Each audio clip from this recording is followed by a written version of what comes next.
তার মানে কথাটা তোমাকে জানানো হয়নি, সপ্তাহ দুয়েক ধরেই ঘটনাটা ঘটছে। আমি ভেবেছিলাম এটা কোনো পাগলের কাজ, তাই ওটা গুরুত্ব দিইনি, তাই কাউকে কিছু বলিওনি। তবে হ্যাঁ, এইসব অলংকার আমি মায়ের কোষাগারে রেখে দিয়েছি। কিন্তু বড় ঠাকুর, মাঝে মধ্যে যখন এমন ঘটনা ঘটছে, এর পেছনে নিশ্চয়ই কোনো উদ্দেশ্য আছে। হ্যাঁ দাদা, কেউ নিশ্চয়ই আছে যে সকলের সামনে নিজেকে প্রকাশ করতে চাইছেন, তাই সকলের অলক্ষ্যে এই কাজগুলো করছে। হ্যাঁ, কিন্তু সেটা তো খুবই অপমানজনক। মায়ের কি গয়না নেই নাকি যে সবার অলক্ষ্যে কেউ গয়না দান করবে? যেই এটা করছে, যদি একবার ধরতে পারি, খুবই কঠিন দণ্ড দেব। মারে, এই কাজ তো কোনো পাগলের বলে আমার মনে হয় না। সে কে হতে পারে গো বড় মা? তা সে যেই হোক, আমাকে জানতেই হবে যে তার কি পরিচয় আর কি উদ্দেশ্যে সেই কাজ করেছে। আমাকে জানতেই হবে।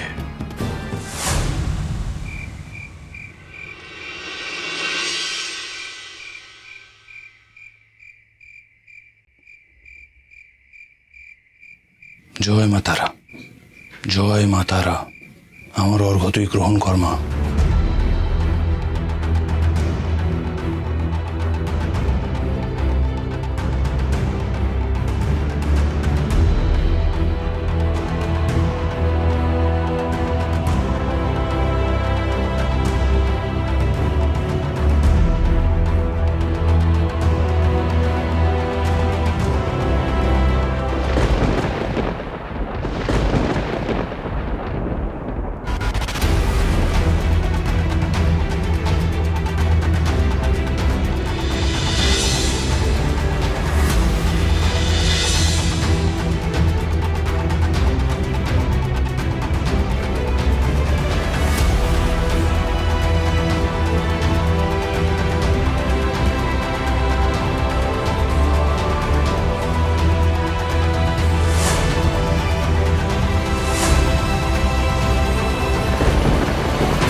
তাহলে তুমি হলে সেই ব্যক্তি যে মাঝে মধ্যেই মধ্যরাতে আমার বড় মার দুয়ারে গহনার থালা রেখে যায়।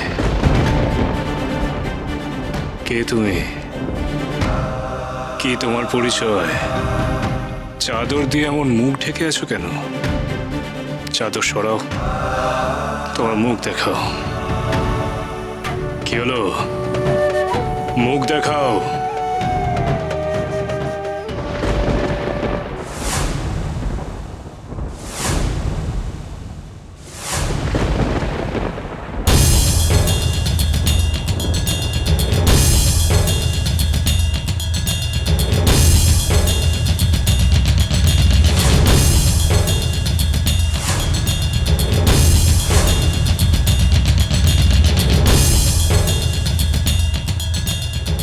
আমি মায়ের সাধক, ডাকাত অনন্ত ঠাকুর, অনন্ত ডাকাত অনন্ত ঠাকুর, অনন্ত ডাকাত?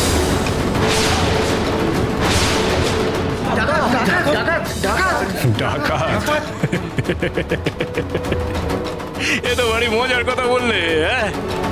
একাধারে তুমি মাতৃ সাধক, আর অন্যদিকে তুমি ডাকাত। মায়ের মন্দিরে দাঁড়িয়ে আমি মিথ্যে কথা বলতে পারবো না। তা বেশ তো, তা বেশ তো। তবে এই অলংকারের থালা তুমি মায়ের দুয়ারে রেখে যাও কেন? হ্যাঁ, আমার একটা ডাকাত দল আছে, ডাকাতি করে তারা যা যা অর্জন করে, সেই সম্পদ নিজেদের মধ্যে বিলি করার আগে তার একটা অংশ আমি মা তারার কাছে অর্ঘ্য হিসেবে নিবেদন করে যাই। অর্জুন, এ অত্যন্ত অন্যায় গো। এ কাজ তুমি করতে পারো না। তোমার ডাকাত দল যে নিরীহ মানুষগুলিকে মেরে তাদের উপর অত্যাচার করে তাদের হত্যা করে যে সম্পদ লুণ্ঠন করে আনে, সেই সম্পদ তুমি আমার বড় মার দুয়ারে রেখে তাকে নিবেদন করতে পারো না অনন্ত ঠাকুর। তোমার ডাকাতির অর্জিত সম্পদ পেয়ে আমার বড় মা কখনো তুষ্ট হন না। থামো! তুমি নিজেকে কি মনে করো বামদেব? তুমি একাই সাধক। এই বাংলার প্রত্যেকটা ডাকাত মায়ের সাধক। ডাকাতি করতে বেরোনোর আগে আমরা প্রত্যেকে মায়ের পুজো করি। আর আমি ডাকাত অনন্ত ঠাকুরও মায়ের কৃপাধন্য এক সাধক। তাই তুমি বামদেব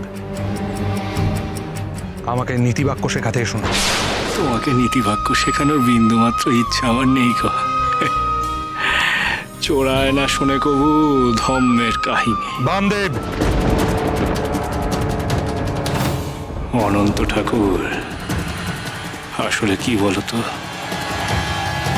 তোমার নীতি আর আমার নীতি একেবারেই আলাদা। তাই আমার থেকে তোমার দূরে থাকাই শ্রেয়। এত দর্প, এত অহংকার বামদেব? বামদেব ঠাকুর অহংকারী নন, তবে হ্যাঁ, এই তারাপীঠে মায়ের মন্দিরে ঠাকুরের কথাটাই শেষ কথা। ঠাকুরের কথা মান্য করাটাই রীতি।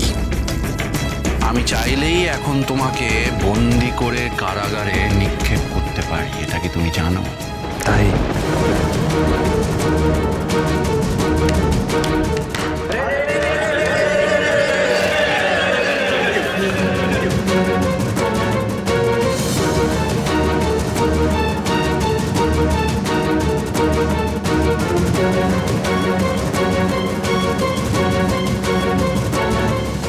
আদেশ করুন ঠাকুর। আমি চাইলে এক্ষুনি তোমাদের হত্যা করতে পারি। ওরকম মনে হয়। তবে কি জানো তো, ওই পেটি সব দেখছে আর রাখে বড় মা তো মারে কোন শালা। হ্যাঁ, বাবা ঠাকুর থাকাকালীন আমাদের কেউ কোনো ক্ষতি করতে পারবে না। তাই তোমার এই দর্প আমি ভেঙে দেবো বামদেব। তা বেশ তো, ভেঙো, অনেক সময় পাবে। দাঁড়া,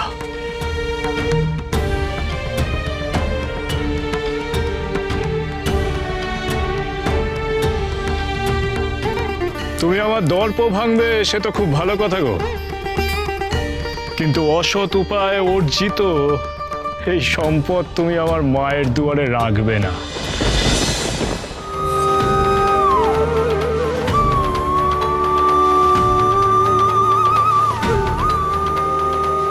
আমার বড় মার দুয়ার তোমার জন্য নয় অনন্ত ঠাকুর।